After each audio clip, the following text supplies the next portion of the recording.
দলের সাংগঠনিক নেতা অভিজিৎ দাসকে প্রার্থী করল গেরুয়া শিবির। বিজেপির রাজ্য কমিটির সদস্য এই অভিজিৎ দাস 1 জুন ডায়মন্ড হারবার কেন্দ্রে ভোট গ্রহণ।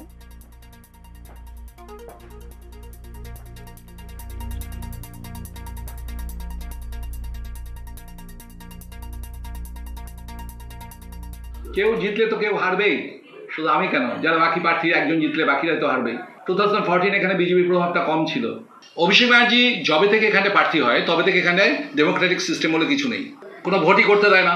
এখানটায় ভোটটাকে একটা প্রহসনে পরিণত করেছে। আমি নিশ্চিত যে অভিষেক ব্যানার্জির জামানত জব্দ হবে। কেউ দাঁড়াতে রাজি হচ্ছে না, মানে মাঠে গিয়ে খেলবো না, গ্যালারিতে বসে গরম গরম কথা বলবো। তো আজকে যাই হোক, কে বা আগে প্রাণ দেবে বলিদান করে ডায়মন্ড হারবারে কেউ একটা নাম ঘোষণা হয়েছে, সে তো তার ভবিষ্যৎ ভাগ্য নির্ধারিত হয়েই আছে। আপনারাও জানেন, আমিও জানি, এখানে কে জিতবে সবাই জানে, গোটা পশ্চিমবঙ্গ কেন ভারতবর্ষ জানে।